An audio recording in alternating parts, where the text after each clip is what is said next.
Here, there we are. Welcome, everyone, to a Tuesday morning Moose Minute project. So, beautiful sunny day. Holy smokes, is it going to be hot? It's going to be warm. Unseasonably warm, they said, for the next couple days, the way it sounds. Kind of crazy. Might have to mow again. I don't like the thought of that, but I kind of do. I miss mowing. So, welcome to the Moose Minute project. And titled, "You Won't Succeed and Don't Try Coming Back." I've heard that a time or two as I've left different places, or as they have let me go based off of my attitude towards things that need to change. Which, at times, I was very blunt. I'm not going to lie. I was very blunt about things and probably didn't handle things appropriately sometimes, which is things I have had to admit on. And I will admit that I was very nose-to-nose, very blunt, no gray area, all very black and white. And no gray area, kind of funny, I'm all gray now almost, but yeah. But very black and white. Very, if we're going to talk, we're going to talk, expecting things to be done. When I first left Minnesota in 2005, I was told by a gentleman at that time in downtown Aiken that you'll be back here in no time because you are not going to succeed in what you do. And you won't be successful in what you're doing because you are going into the power sports world and you have no idea what you're doing. Little did he know, I would be in the power sports world as a sales manager, a salesperson first, then assistant manager, sales manager, and then sales manager kind of at Clark's. I took care of things like that. And actually I was the only salesperson, so besides Mike. So yeah. And then Jay's, I was sales manager there. Little did he know that I would survive almost 20 years there. I was in the power sports world prior to me leaving Aiken as well. So here I am. Still kind of in the power sports world with the turn signal kits and the backup light kits and accessories, and now doing installs, the company I work for. So I think I proved him wrong. 20 plus years should do that, I think. The other part then is when you're told to not try to come back. No. I don't believe in burning bridges. You give your 2 weeks. If not, you may need to do a little longer depending on your role. I would have helped longer to help people transition, but was told I was not needed at that point. So they went on their own. But I did it the right way when I left, and it is what it is.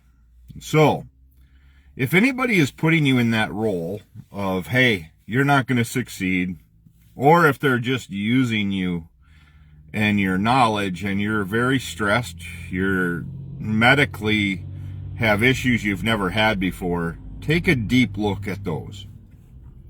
I had this conversation the other day. I ignored a lot of those medical cues of very stressful, a lot of stomach issues, health issues, blood pressure issues, and then ended up in 2017 having my stroke, and then followed by a grand mal seizure, Lyme's disease, and just a few other things. But the main one was my stroke from stress and all of those things. So if somebody puts you into that position, or if you are putting people into that position, please step back, take a look. if you're expecting way too much out of your workers, and I'm not saying have unrealistic expectations. Everybody should have that. But if you're expecting people to work 70 hours a week and you're able to yell at them, swear at them, cuss at them, do all of that, reevaluate and step away if you need be. Because your business is probably going to fail anyway. You know, and if it is successful, it's because you've developed a very callous type environment or a black environment where you can walk into it and you feel a cloud hanging over. And if you don't feel that cloud, it's because you are part of the cloud. And if you're working at a place where you don't think there is anywhere else to go, reevaluate your tools that you have in your toolbox. You may have to step out of that box of comfort and find it, but there are places that have better respect for workers, especially this time of day, because they are hiring left and right. There are people always looking for workers. So I think the environment has to change a lot lately. And I am blessed to work where I do. Jess and Jacob are very family orientated. You do your work. You do what you're supposed to do.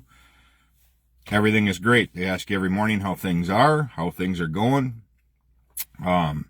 They know everything that goes on. They knew everything going on with my mom. The ups and downs that I still struggle with on a daily basis. Every day I get really exhausted for a short bit because my mind just doesn't shut off. I've had some pretty wild dreams every night. Missing my mom's phone calls. And then now having to debate when to put our baby puppy down. And I have to say, that debate has sucked. Lucy has been with us for 15 years. She has been, when I was home recovering from my stroke, she was the drive to get out and walk. She was the drive to sit down and just cuddle. So she's been with me through thick and thin. And Roxanne, we got her, like I said, 15 years ago. But she is in, I wouldn't say pain right now, but not performing at all. She's just very congestive, heart failure kind of stuff. And that debate, so now that just gets stacked on to everything else you're going through. And then we're talking about finances, and we're talking about home improvements, and then you get a home improvement done and something happens where either a hose leaks or whatever it may be. Things don't seem to ever, if you're waiting for that smooth sea where you're in a sailboat and you're off into the sunset and you're eating lobster tails and drinking wine, probably not living in reality the way I feel. Maybe I'm wrong. Maybe I'm the unfortunate one that feels like I'm stuck in a rowboat that's got two small rivets that are leaking, caught in a windstorm. The sun is out, but the windstorm and it's getting wavy. I don't know. And I'm eating hot dogs. Maybe that's just it. But yeah, I'm truly blessed though. I really am. I came through everything I had. The stroke and everything. I'm back. I drive a nice vehicle. I live in a beautiful home. Have a great wife and family, and my kids are all successful. I don't see them enough, but my kids are all successful. And none of them have been arrested. One does a lot of arresting, but, he's got a partner now, so I'm okay with that. So, with that said, if you are the way I am right now and you are struggling with the ups and downs, you either have to take a time for yourself to sit back on the evening after you've worked your butt and you've done all your things you can do, and sit down and enjoy it. Appreciate your better half. Be thankful you are blessed with that. Be thankful and look around and say, hey, I've got stuff. It may not be a lot of expensive stuff, but I've got nice stuff. I've got a house. Maybe you have a cabin somewhere. Maybe you're just able to go and do things together, and just be thankful for that. So, I've got bowling that I go to that I enjoy, but take time to really be thankful for those around you. But also, if you own a business, be thankful for those that show up every day. Some of them may be loud, some of them may be quirky, who knows, but they're there for you every day, and would be there if you need to stay late, if you need to clean toilets, if you ask. Be thankful for those and show them your appreciation. And it doesn't have to be big financial, but if somebody sticks around and helps you for a while, slip them a 10 or 20 here and there, or a free dinner or a free lunch or whatever it may be, and show them that you truly care. I think a lot of people don't need to make thousands and thousands of dollars. They need hey, you know what, John? That was awesome. Thank you so much. You know what? Let's go to lunch, or let me buy you lunch, or hey, I hear you're going out tonight with your girlfriend. Here's $20. That's what I'm talking about. That's the kind of things that a lot of businesses I have worked for have failed miserably at, is saying, you know what, great job, guys, and doing it individually, to where people are having to say, you know what, in order to get a raise, I'm going to tell you I'm quitting. And then you'll go, oh, what do I got to do to keep you? Because I can't afford to lose you. Well, I need an extra $1 an hour. And then a year from now, they need $1.50 an hour. Make them feel appreciated first, and then I think you get over that. And then if you know they're going through tough times, and you don't have vacation, or you don't have those kind of benefits for people, and your business allows it, give them a day off. And if your workers go, well, what happened there? Oh, you know what? He's just not feeling well. So we gave him the day off. He just was not feeling well. The mental game right now on all of us is demanding. It is so demanding, and it is draining.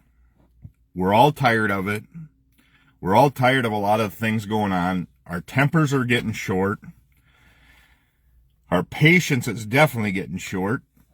But I don't think we value the close friends we have, the ones that message and check in on us, or the ones that get checked in on, or do the checking in on, I guess. I don't think we value them as much either. But we definitely don't take time to know every employee that you have and figuring out what they're going through and what makes them click. I don't believe money is the big thing that makes most people quit or click.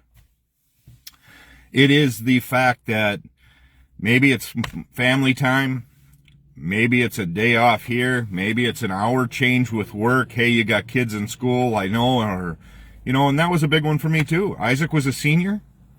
I didn't go to Michigan to watch him shoot trap the nationals when he qualified for nationals because I wasn't allowed to. I wasn't allowed my vacation that I had plenty time for. I wasn't allowed to use. So allow your employees that freedom. Don't allow them to abuse you.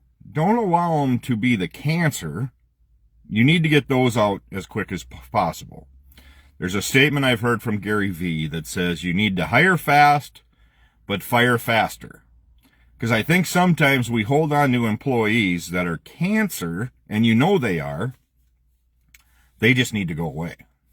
Because they are going to spread. They are going to spread fast, and they are going to do darkening things. But take time to learn who your employees are. Take time to learn what makes them click.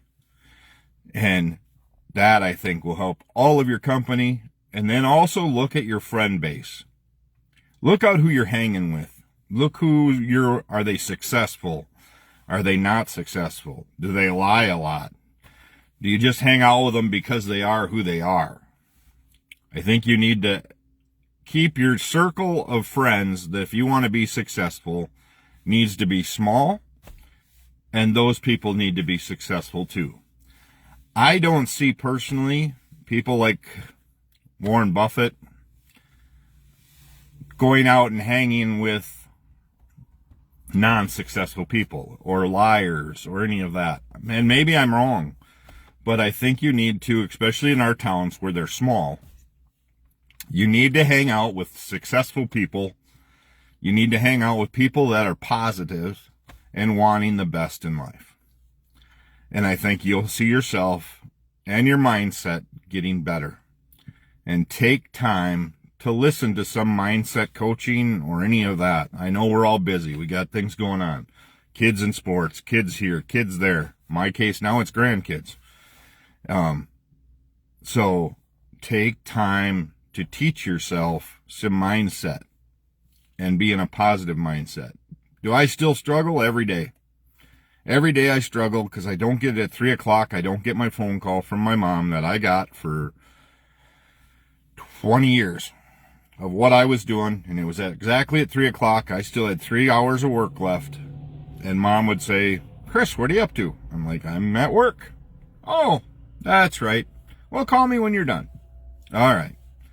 Well, I don't get that call anymore. And that one's tough. But take time to evaluate who's around you. Take time to appreciate those that you want to be around and be closer to. And if you have time, I always thought it would be cool to set up, you get into like the power sports world. They got a 20 group that you go to and you're compared to 20 other dealers and you're told what you suck at, you're told what you're good at, and you're told that what you're mediocre at. So you're ranked on all 20 groups at parts, whatever it may be.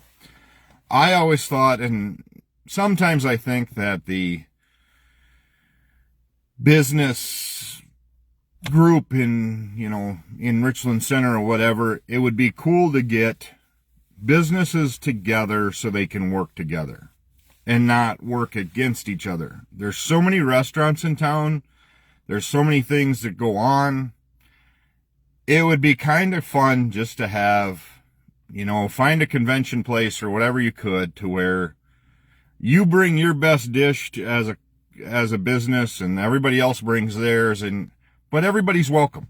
Yes, they're competitors, but I think it shows that you're getting together and that things are binding together. Why does a town have 10 different banks? What does that do for what? Well, and why? I don't know. I go to the one that treats me good. I go to the one that takes care of me, and I go to the one that I personally know. But why do we need 10 different banks in our town? It's kind of the same way of why does one restaurant succeed and we've gone through so many different other ones? It's all those kind of things. It'd be fun to have a business meeting of what people are bringing to the area. And then also learning things that work, things that don't work. As far as employee retention, those kind of things and how people are being handled, I think is a huge thing. So that's all I got this morning. I'm heading into work. I was out delivering parts before hours this morning. Had turn signal kits to get to a dealer. So they could have their customer service up and outstanding so they could get turn signal kits installed. So that's where I'm at. It's a lot on my mind, and I guess this helps me get it off, and I hope people that listen to it get something out of it too. Maybe it's just a little bit, maybe it's a lot, who knows. I've always struggled thinking, as a manager, sales stuff always comes natural to me. The management part I struggle with because, like I said, I am very black and white. If you are supposed to be to work at 9 and you're not there at 9, I have an issue. Quite honestly, all my sales guys were required to be there 10 minutes before work because that's how it should be. You should show up. If you're supposed to work 9 to 5 and you roll in right at 9 and you leave right at 5, yes, thank you for coming. But how prepared are you right at 9 o'clock? Probably not so much. You're probably not ready to handle that first customer or that first onslaught of customers. So, customer service, number 1. Employee service retention, number 2 for me. So, and work ethic just should come naturally, but I don't think we're seeing some of that as much as we used to either from all of us that grew up having our first jobs in the 90s. And having a mom that I had, yeah, I love her to death, but she expected a hell of a lot out of me, and I did out of my kids as well, and I think it worked. So, have a great day. I'll be back tomorrow morning with another edition of the Moose Minute Project. And as always, if you can bless somebody today, take the time to do so. And have a great night.